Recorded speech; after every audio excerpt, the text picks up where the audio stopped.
Cave paintings అనేది చాలా అంటే చాలా స్పెషల్. ఎందుకంటే చూడడానికి అద్భుతంగా కనిపిస్తాయి అనేది ఒక పాయింట్. కానీ బేసిక్గా దాని వెనకున్న ఇంకొక పాయింట్ ఏంటి, కమ్యూనికేషన్. అంటే ఎవరో వేరే వాళ్ళతో ఆ కేవ్ పెయింటింగ్స్ ద్వారానే కమ్యూనికేట్ చేయాలనుకున్నారు. అది అప్పటి వాళ్ళతో కానీ, లేదంటే అప్పటి వాళ్ళు ఇప్పటి వాళ్ళతో కానీ, అంటే మన పూర్వీకులు మనతో కమ్యూనికేట్ చేయడానికి కూడా మేబీ ఇలాంటి కేవ్ పెయింటింగ్స్ని ఉపయోగించి ఉండొచ్చు. ఒకప్పటి కాలంలో మన పూర్వీకులు ఎలాంటి పరిస్థితుల మధ్య నివసించారు, అప్పటి కాలంలో వాళ్ళ జీవన శైలి ఎలా ఉండేది, అండ్ 10,000 సంవత్సరాల క్రితం ప్రపంచం ఎలా ఉండేది. ఇన్ఫ్యాక్ట్ కొన్ని అయితే అంతకంటే ముందు నుంచే ఉన్న కేవ్ పెయింటింగ్స్ కూడా ఉన్నాయి. ఆ టైంలో ప్రపంచం ఎలా ఉండేది, వీటన్నిటి గురించి మనకు తెలియజేయడం కోసం ఈ కేవ్ పెయింటింగ్స్ని మనకు అందించి ఉండొచ్చు కూడా. అండ్ కేవ్ పెయింటింగ్స్ని ఎందుకు ఉపయోగిస్తారు అంటే, ఇవైతే ఎన్ని వేల సంవత్సరాలు అయినప్పటికీ కూడా చెక్కు చెదరకుండా అలాగే ఉంటాయి. ఎందుకంటే మన భూమి మీద ఇప్పటికే చాలా చోట్ల ఇలాంటి కేవ్ పెయింటింగ్స్ దొరికాయి. అంతెందుకు శాస్త్రవేత్తలకి ఇండోనేషియాలో ఒక బుల్ యొక్క పెయింటింగ్ ఒక కేవ్లో దొరికింది. ఇది శాస్త్రవేత్తల యొక్క అంచనా ప్రకారం 40,000 సంవత్సరాల క్రితం నాటిది. కొంతమంది ఏమంటున్నారంటే ఇది 52,000 సంవత్సరాల క్రితం నాటిది కూడా అయి ఉండే అవకాశం ఉందని తెలియజేశారు. Majority of the cave paintings అయితే మనకి మెయిన్గా వెస్టర్న్ యూరోప్లో ఎక్కువగా దొరికాయి. అంటే ఫ్రాన్స్లో కానీ స్పెయిన్లో కానీ మనకి ఎక్కువగా దొరికాయి. ఆ ప్రాంతంలో సుమారుగా 350కి పైగా ఇలాంటి ప్రీ హిస్టారిక్ కేవ్ పెయింటింగ్స్ అయితే కనబడ్డాయి. మెయిన్గా ఈ 2 కంట్రీస్లోనే ఎందుకు అంత ఎక్కువగా కనబడ్డాయి అనేది ఎవరికి తెలియదు. బట్ ఆ ప్రాంతంలో కొంచెం ఎక్కువగా దొరికాయి. అండ్ అక్కడి వాళ్ళు ప్రపంచానికి వాళ్ళ గురించి ఏదో తెలియజేయాలనుకుంటున్నారు. అది కూడా ఆ కేవ్ పెయింటింగ్స్ ద్వారా తెలియజేయాలనుకుంటున్నారు. అండ్ ఇన్ఫ్యాక్ట్ ఈ కేవ్ పెయింటింగ్స్ ద్వారా మనకు దొరికిన ఇన్ఫర్మేషన్స్ అన్నింటినీ కూడా మనం ఒక చోటికి చేర్చినట్టయితే హోమోసాపియన్స్ అప్పట్లో ప్రపంచం మొత్తాన్ని కూడా ఎలా డామినేట్ చేశారు, ఎలాగ వాళ్ళ జీవన విధానం ఉండేది, వాళ్ళ లైఫ్ స్టైల్ ఏంటి, ఇవన్నీ కూడా చాలా క్లియర్గా అర్థమవుతాయి మనకి. సో ఈరోజు ఈ వీడియోలో మనకి కొన్ని కేవ్ పెయింటింగ్స్ దొరికాయి. వాటి వెనక ఉన్న కొన్ని అద్భుతమైన రహస్యాల గురించి డీటెయిల్గా తెలుసుకుందాం. సో ఇంకెందుకు late, let's get into the video. మనకి ఇప్పటివరకు దొరికిన majority of the cave paintings ఏదో ఒక ఇన్ఫర్మేషన్ మనకు అందిస్తూ ఉండొచ్చు. కాకపోతే ఒక పర్టికులర్ కేవ్ పెయింటింగ్ ఉంది, కేవ్ ఆఫ్ హ్యాండ్స్ అనే మీనింగ్తో ఆ పెయింటింగ్ అయితే ఉంటుంది. అది అర్జెంటీనాలో బయటపడింది. ఆ కేవ్ పెయింటింగ్ని చూసినప్పుడు ఎవరికి అసలు ఏం అర్థం కాలేదు. అంటే ఆ ప్రాంతంలో మేబీ చాలామంది ఒకటేసారి చంపేసి ఉండొచ్చు, అందువలన వాళ్ళ చేతులు ఆ ప్రాంతంలో అలా పడి ఉండొచ్చు అని చాలామంది అభిప్రాయపడ్డారు.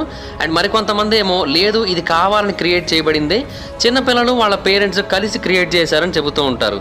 అంటే బేసిక్గా ఇప్పటి కాలంలో కూడా కొన్ని ఆర్ట్స్ని క్రియేట్ చేస్తున్నారు.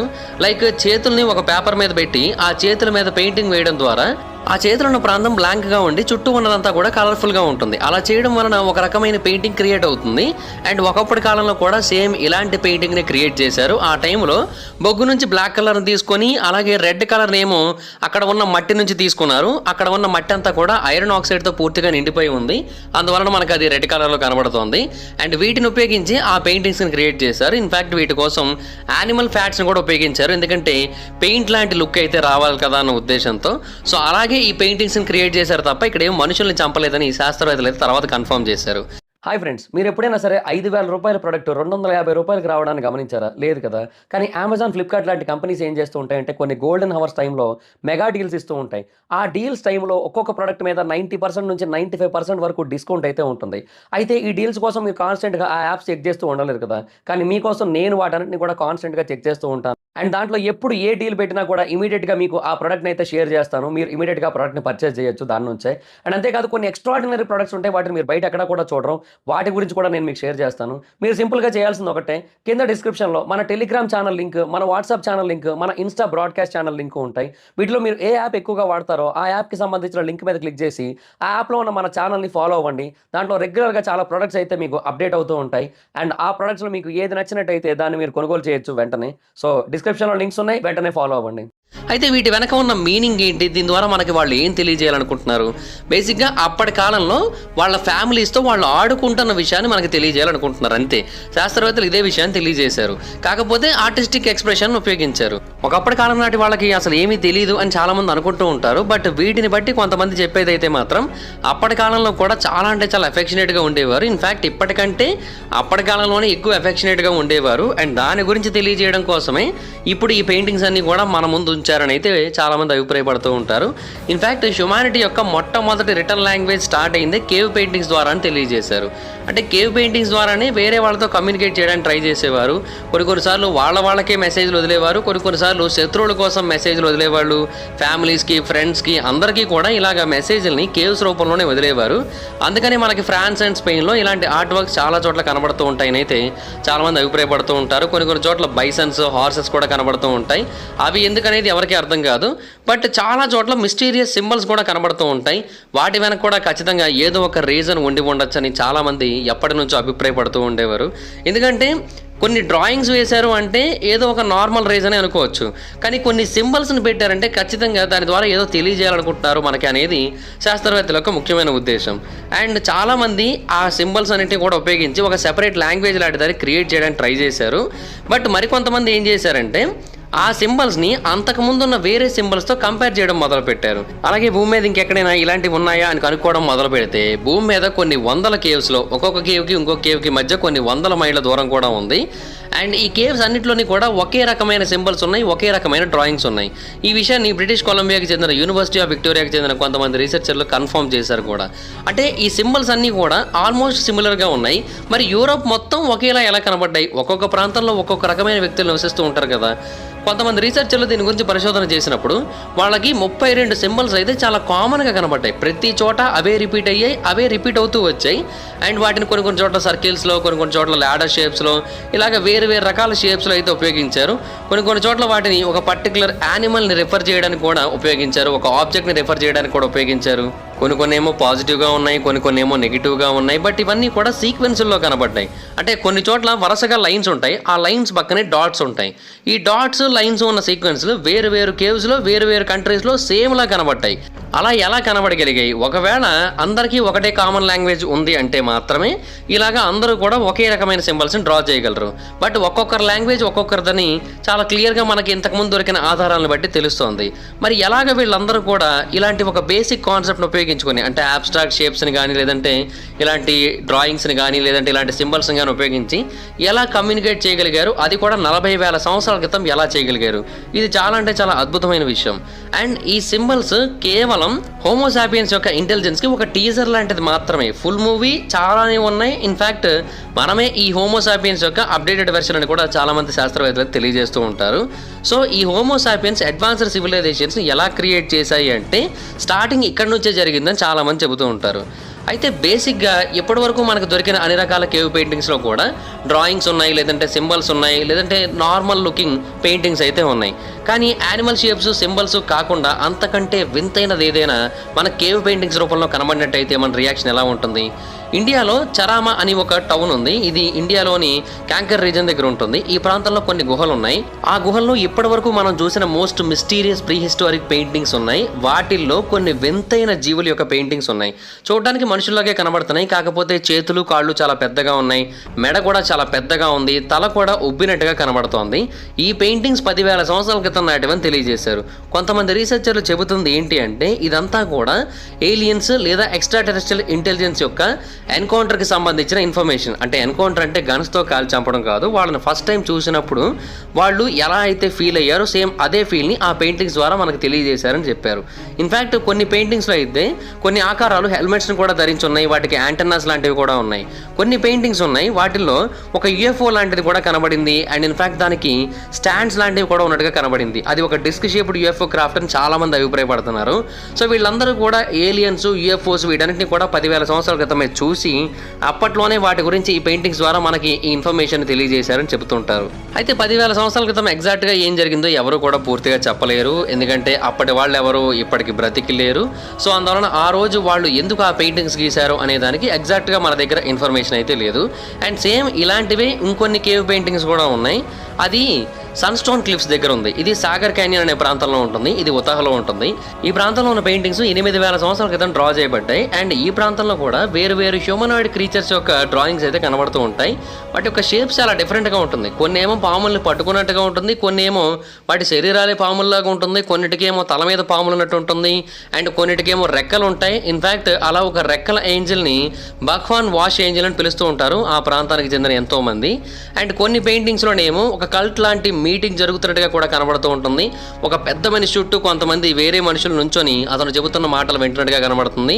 అండ్ అతనేమో ఒక పెద్ద ఏలియన్ లాగా, చుట్టూ ఉన్న వాళ్ళు రోబోట్స్ లా కనబడుతూ ఉంటారు. ఇది మాత్రమే కాకుండా వాంజినాస్ అని కొంతమంది కింబర్లీ ప్రాంతానికి చెందిన పురాతన ప్రజలు ఉన్నారు. వీళ్ళు నార్త్ వెస్ట్ ఆస్ట్రేలియాలో 60,000 సంవత్సరాల క్రితం నివసించేవారు. అండ్ వాళ్ళు కూడా కొన్ని కేవ్ పెయింటింగ్స్ ని క్రియేట్ చేశారు. వాటిల్లో స్లెండర్ మ్యాన్ ఆకారంలో కొన్ని వింత జీవులు ఉన్నాయి. అలాగే ఇప్పటి కాలంలో మనం ఏలియన్స్ ని ఎలాగైతే చూస్తామో చూస్తామో, సినిమాల్లో ఎలాగైతే చూపిస్తారో సేమ్ అలాగే ఉన్న కొన్ని క్రీచర్స్ అయితే కనబడుతున్నాయి. అంటే ఇప్పటి జనరేషన్ నాటి ఎక్స్ట్రా టెరెస్ట్రియల్స్ ఎలా ఉంటాయని మనం అనుకుంటున్నామో వాళ్ళు 10,000 సంవత్సరాల క్రితం, 60,000 సంవత్సరాల క్రితం, 40,000 సంవత్సరాల క్రితం అలాగే గీస్తూ వచ్చారు. ఇది చాలా అంటే చాలా ఆశ్చర్యాన్ని కలిగిస్తోంది. అంటే అప్పట్లో వాళ్ళని విజిట్ చేసిన వాళ్ళు ఇప్పటికీ అలాగే ఉండొచ్చా, లేదంటే వాళ్ళు మారుతూ ఉండొచ్చా? ఇప్పుడు అప్పటికి ఇప్పటికీ మనలో చాలా మార్పులు వచ్చాయి. ఆ ప్రకారంగా చూసుకున్నట్టయితే వాళ్ళలో కూడా చాలా మార్పులు రావాల్సిన అవకాశం అయితే ఉంది. అవి చరామా పెయింటింగ్స్లో ఉన్న ఇన్ఫర్మేషన్ అయినా, సెగా క్యానియన్లో ఉన్న ఇన్ఫర్మేషన్ అయినా, లేదా వేరే ఇన్ఫర్మేషన్ అయినా కూడా వీటన్నిటిలోని కూడా దాదాపుగా ఏలియన్స్ లాంటి కొన్ని క్రీచర్స్ చాలా క్లియర్గా కనబడుతున్నాయి. అయితే కొంతమంది శాస్త్రవేత్తలు దీనికి ఒక డిఫరెంట్ ఎక్స్ప్లెనేషన్ తీసుకొని వచ్చారు. అక్కడ ఉన్నది ఎక్స్ట్రా టెరెస్ట్రియల్స్ కాదని, వాళ్ళ మైండ్లో ఉన్న క్రీచర్స్ అని తెలియజేశారు. ఇదంతా కూడా కొన్ని మాదక ద్రవ్యాలు తీసుకోవడం వల్ల వచ్చిన షమానిజం కారణంగా జరిగిందని తెలియజేస్తున్నారు. చాలా మంది ఆంథ్రోపాలజిస్టులు నమ్మేది ఏంటంటే ఈ షమానిజం అనేది ఈ ప్రపంచంలోని చాలా ప్రాంతాలలో చాలా అంటే చాలా క్లియర్గా కనబడుతోంది, చాలా కల్చర్స్లో కూడా ఉంది. ఏలియన్స్ అనే పాయింట్ని పక్కన పెట్టినట్టయితే ఈ పర్టికులర్ పెయింటింగ్ని కనుక చూసినట్టయితే ఇక్కడ షమానిజం రిచువల్ జరుగుతున్నట్టుగానే అనిపిస్తోందని అయితే శాస్త్రవేత్తలు తెలియజేస్తున్నారు. అండ్ చాలా మంది శాస్త్రవేత్తలు చెబుతుంది ఏంటి అంటే ఈ పెయింటింగ్స్ అన్ని వాళ్ళు క్రియేట్ చేయడానికి కారణం వాళ్ళందరూ కూడా ఆ టైంలో కొన్ని సైకెడెలిక్ మాదక ద్రవ్యాలను తీసుకున్నారు. బేసిక్గా మనకు అందరికీ తెలిసిందే మాదక ద్రవ్యాలు మోడర్న్ ఇన్వెంటేషన్. ఒకప్పటి కాలంలో ఇవన్నీ లేవు.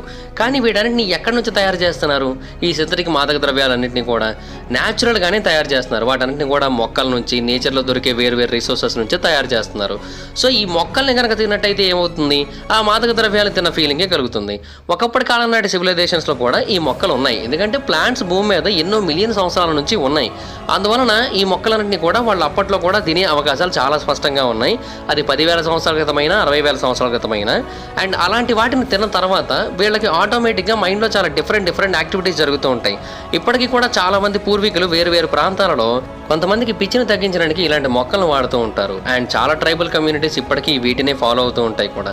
అండ్ ఇన్ఫాక్ట్ కొంతమంది రీసెర్చర్లు టోక్యోలో ఒక పేపర్ని పబ్లిష్ చేశారు. దాంట్లో వాళ్ళు చెప్పింది ఏంటంటే ఒక ప్రీ హిస్టారిక్ మ్యాన్ ఈ మొక్కల్ని స్పిరిచువల్ రిచువల్స్ కోసం తీసుకోవడం జరుగుతుంది అండ్ వాటిని స్టోర్ చేసుకుంటాడు కూడా. అండ్ ఆ టైంలో వాటి నుంచి వచ్చే పసలను కానీ లేదంటే వాటినే నేరుగా తీసుకోవడం కానీ జరుగుతుంది. అలా తీసుకున్న టైంలో వాళ్ళ బ్రెయిన్లో ఆటోమేటిక్గా కొన్ని మార్పులు జరుగుతూ ఉంటాయి. అండ్ అలా వచ్చిన మార్పుల కారణంగానే కొన్ని క్రీచర్స్ వాళ్ళకి కనబడుతూ ఉంటాయి. వాటన్నిటిని వాళ్ళు ఊహించుకుంటారు. సేమ్ ఇప్పట్లో చాలామంది మాదక ద్రవ్యాలు తీసుకుంటే ఎలాగైతే వాళ్ళ కళ్ళ ముందు నక్షత్రాలు కనబడుతూ ఉంటాయి, వింత వింత జీవరాశులు కనబడుతూ ఉంటాయో సేమ్ అలాగే వాళ్ళకు కూడా కనబడిందని అయితే వాళ్ళు తెలియజేశారు. దాని కారణంగానే ఈ క్రేజీ ప్యాటర్న్స్ని అందరూ ఒకలాగే గీశారని చెప్పారు. అంటే వేరు వేరు దేశాల్లో ఉన్న కేవ్స్లో వేరు వేరు చోట్ల ఉన్న పెయింటింగ్స్ ఒకేలా ఉన్నాయి కదా, అవన్నీ ఒకేలా ఉండడానికి కారణం ఈ సైకెడెలిక్స్ థియరీ అని తెలియజేస్తున్నారు. అంటే ఈ సైకెడెలిక్స్ థియరీ ఎలా పనిచేస్తుందంటే మన బ్రెయిన్లో కొన్ని స్పెసిఫిక్ ప్యాటర్న్స్ ఉంటాయి. ఆ స్పెసిఫిక్ ప్యాటర్న్స్ అన్నీ కూడా ఈ మాదక ద్రవ్యాలు తీసుకున్నప్పుడు మాత్రమే యాక్టివేట్ అవుతాయి. నార్మల్ టైంలో యాక్టివేట్ అవ్వవు. వీటన్నిటిని కూడా ట్యూరింగ్ ఇన్స్టెబిలిటీస్ అని పిలుస్తూ ఉంటారు. అండ్ ఇలాంటివన్నీ ఎవరికైతే యాక్టివేట్ అవుతాయో వాళ్ళందరూ ఒకలాగే ఆలోచిస్తారు. ఆల్మోస్ట్ వాళ్ళకి ఆ టైంలో కొన్ని ప్యాటర్న్స్ కనబడతాయి, వాటిని వాళ్ళు ఎదురుగా ఊహించుకుంటుంటారు. అలా ఊహించుకొని అప్పటి కాలంలో వాళ్ళు ఆ కేవ్ పెయింటింగ్స్ని గీశారని చెబుతుంటారు. అంటే ఈ మాదక ద్రవ్యాలు తీసుకుంటేనే మన బ్రెయిన్లో ఉన్న కొన్ని న్యూరాన్స్ అప్పటి వరకు ఏమాత్రం కాంటాక్ట్ అవ్వని వేరే న్యూరాన్స్తో కాంటాక్ట్ అయ్యి మనకి కొన్ని ప్రత్యేకమైన విజువల్స్ని క్రియేట్ చేస్తాయి. మీకు ఇంకా అర్థమయ్యేటట్టు చెప్పాలంటే ఫర్ ఎగ్జాంపుల్ ఒక 10 నదులు పక్కపక్కనే ప్రవహిస్తున్నాయి. అండ్ ఆ 10 నదులకి చిన్న చిన్న పాయలు కూడా ఉన్నాయి. కానీ అవి ఏవి కూడా ఒక్కదాంతోనే కలవట్లేదు. ఆ నదులు కలవట్లేదు, ఆ పాయలు కలవట్లేదు. కానీ సడన్గా ఆ నదుల్లో ఈ మాదక ద్రవ్యాలు వేశారు. వెయ్యగానే ఆ నదులు ఓవర్ఫ్లో అయిపోయి అవన్నీ కూడా పక్కన ఉన్న వేరే నదులతో కలిసిపోయి ఆ పాయలు వేరే పాయలతో కలిసిపోయి మొత్తం అంతా కూడా ఇన్ఫర్మేషన్ ఎక్స్చేంజ్ చేసుకుంటున్నాయి. అలా చేయడం వలన అంతకుముందు జరగనివన్నీ అప్పుడు జరుగుతూ ఉంటాయి. సేమ్ బ్రెయిన్లో కూడా అలాగే జరుగుతుంది ఇలాంటి మాదక ద్రవ్యాన్ని తీసుకోవడం వలన. అందువలనే వాళ్ళు అప్పటి కాలంలో ఇలాంటివన్నీ కూడా డ్రా చేశారని అయితే కొంతమంది శాస్త్రవేత్తలు తెలియజేశారు. ఇన్ఫాక్ట్ వాటిని తినడం మాత్రమే కాదు, వాటిని స్మోక్ కూడా చేసేవారని యూనివర్సిటీ కాలేజ్ ఆఫ్ లండన్కి చెందిన ఆర్కియాలజిస్టులు అలాగే నార్త్ కరోలినా స్టేట్ యూనివర్సిటీ చెందిన ఆర్కియాలజిస్టులు కూడా కొన్ని స్టడీస్ ద్వారా తెలియజేశారు. అంటే వాళ్ళకి భూమి లోపల కొన్ని సెరామిక్ బౌల్స్, కొన్ని ట్యూబ్స్ వీటన్నింటినీ కూడా కరేబియన్ ఐలాండ్ దగ్గర బయటికి తీశారు. అండ్ ఆ టైంలో వాటి మీద చేసిన పరిశోధనలో తెలిసింది ఏంటంటే అప్పట్లో ఆ మాదక ద్రవ్యాలను ఉపయోగించి దానికి కొంత మంట పెట్టి సోషల్ గ్యాదరింగ్స్, స్పిరిచువల్ రిచువల్స్ ఇవన్నీ చేసినప్పుడు ఆ టైంలో ఆ పొగని పీల్చేవారు. అవన్నీ కూడా వాళ్ళకి వింత వింత ఎక్స్పీరియన్సెస్ ఇచ్చేది. అప్పట్లో కొహోబా అనే ఒక మాదక ద్రవ్యం ఉండేది, దాన్ని కూడా మొక్కల నుంచే తీసి తయారు చేసేవారు. అది చాలా అంటే చాలా పవర్ఫుల్గా ఉంటుంది, దాని విత్తనాలు ఇంకా పవర్ఫుల్గా ఉంటాయి. అండ్ ఇన్ఫ్యాక్ట్ ఒక కేవ్ పెయింటింగ్ కూడా బయటపడింది. దాంట్లో కూడా సేమ్ అలాంటి ఒక డివైస్ని ఉపయోగిస్తున్నట్టుగానే ఆ పెయింటింగ్ మనకి చూపిస్తోంది. సో ఇవన్నీ కూడా మనకి చెబుతోంది ఏంటి అంటే చాలా క్లియర్గా ఒకప్పటి కాలం నాటి యాన్సెస్టర్స్ ఇలాంటి వాటిని ఉపయోగించి ఇలాంటి వాటిని తిని ఇలాంటి వాటిని పేల్చడం వలన ఆ గుహల్లో వాళ్ళు వాళ్ళు అలాంటి వాటిని పెయింటింగ్ వేశారని అయితే చాలామంది శాస్త్రవేత్తలు తెలియజేస్తున్నారు. బట్ ఇది ఎంతవరకు వాస్తవం అనేది ఎవరికీ పూర్తిగా తెలియదు. ఎందుకంటే చాలామంది శాస్త్రవేత్తలు దీన్ని వ్యతిరేకిస్తున్నారు. ఎంత దాన్ని పీల్చినప్పటికీ, ఎంత మాదక ద్రవ్యాలు తీసుకున్నప్పటికీ కూడా ఎగ్జాక్ట్గా ఏలియన్స్ లాంటి ఇన్ఫర్మేషన్ ఎలా అందించగలుగుతారు? అండ్ చరామా రాక్ పెయింటింగ్స్లోని ఇన్ఫర్మేషన్ అయితే ఎగ్జాక్ట్గా ఏలియన్స్తో, యూఎఫ్ఓస్తో మ్యాచ్ అవుతోంది. మరి అంత ఎగ్జాక్ట్గా ఎలా మ్యాచ్ చేయగలుగుతారు? ఇది కేవలం కోఇన్సిడెన్స్ అంటే ఒప్పుకోవడానికి ఏమాత్రం వీల్లేదని తెలియజేస్తున్నారు. సో అందువలన ఈ కేవ్ పెయింటింగ్స్ మిస్టరీ అలాగా డిబేట్స్కి దారి తీస్తోంది. ఇప్పటికీ ఇది ఒక అన్సాల్వ్డ్ మిస్టరీగానే మిగిలిపోయింది. చూడాలి మరి ఈ పెయింటింగ్స్ మిస్టరీ ఎప్పటికి వీడుతుందో. మీరేమనుకుంటున్నారు? ఆ పెయింటింగ్స్ న్యాచురల్ అనుకుంటున్నారా, లేదంటే వాళ్ళు తాగిన మత్తులో గీశారనుకుంటున్నారా, లేదంటే వాళ్ళు ఏలియన్స్ని చూసే అక్కడ పెయింట్ చేశారనుకుంటున్నారా? మీ అభిప్రాయం ఏంటో కింద కామెంట్ సెక్షన్లో తెలియజేయండి. So that's it guys, thanks for watching the video. ఈ వీడియో కనుక మీకు నచ్చినట్లయితే లైక్ చేయండి, వీడియో షేర్ చేయండి. ఇప్పుడు కారణం మన ఛానల్ సబ్స్క్రైబ్ చేసుకోకపోతే ఇప్పుడే సబ్స్క్రైబ్ చేసుకోండి. పక్కన బెల్ ఐకాన్ ఆన్లో పెట్టుకోండి. నా ఫోటోస్ మిస్ అవ్వకుండా చూడొచ్చు. చాలా మంది చూస్తారు కానీ సబ్స్క్రైబ్ చేసుకోవట్లేదు. So please try to subscribe and click the bell icon also. నా ఇన్స్టాగ్రామ్ ఐడి జబర్దస్త్ మైదర్, అక్కడ కూడా వచ్చి ఫాలో అవ్వచ్చు. Thank you so much guys. Bye bye. Meet next video. Bye bye. Hi friends, మీరు ఎప్పుడైనా సరే 5,000 రూపాయల ప్రొడక్ట్ 250 రూపాయలకి రావడానికి గమనించారా? లేదు కదా. కానీ అమెజాన్, ఫ్లిప్కార్ట్ లాంటి కంపెనీస్ ఏం చేస్తూ ఉంటాయంటే కొన్ని గోల్డెన్ హవర్స్ టైంలో మెగా డీల్స్ ఇస్తూ ఉంటాయి. ఆ డీల్స్ టైంలో ఒక్కొక్క ప్రొడక్ట్ మీద 90% నుంచి 95% వరకు డిస్కౌంట్ అయితే ఉంటుంది. అయితే ఈ డీల్స్ కోసం మీరు కాన్స్టెంట్గా ఆ యాప్స్ చెక్ చేస్తూ ఉండలేరు కదా. కానీ మీకోసం నేను వాటన్నిటిని కూడా కాన్స్టెంట్గా చెక్ చేస్తూ ఉంటాను. అండ్ దాంట్లో ఎప్పుడు ఏ డీల్ పెట్టినా కూడా ఇమీడియట్గా మీకు ఆ ప్రొడక్ట్ని అయితే షేర్ చేస్తాను. మీరు ఇమీడియట్గా ప్రొడక్ట్ని పర్చేస్ చేయొచ్చు దాని నుంచే. అండ్ అంతేకాదు కొన్ని ఎక్స్ట్రాడినరీ ప్రొడక్ట్స్ ఉంటాయి, వాటిని మీరు బయట ఎక్కడ కూడా చూడరు. వాటి గురించి కూడా నేను మీకు షేర్ చేస్తాను. మీరు సింపుల్గా చేయాల్సింది ఒకటే, కింద డిస్క్రిప్షన్లో మన టెలిగ్రామ్ ఛానల్ లింక్, మన వాట్సాప్ ఛానల్ లింక్, మన ఇన్స్టా బ్రాడ్కాస్ట్ ఛానల్ లింక్ ఉంటాయి. వీటిలో మీరు ఏ యాప్ ఎక్కువగా వాడతారో ఆ యాప్కి సంబంధించిన లింక్ మీద క్లిక్ చేసి ఆ యాప్లో ఉన్న మన ఛానల్ని ఫాలో అవ్వండి. దాంట్లో రెగ్యులర్గా చాలా ప్రొడక్ట్స్ అయితే మీకు అప్డేట్ అవుతూ ఉంటాయి. అండ్ ఆ ప్రొడక్ట్స్లో మీకు ఏది నచ్చినట్టయితే దాన్ని మీరు కొనుగోలు చేయొచ్చు వెంటనే. సో డిస్క్రిప్షన్లో లింక్స్ ఉన్నాయి, వెంటనే ఫాలో అవ్వండి.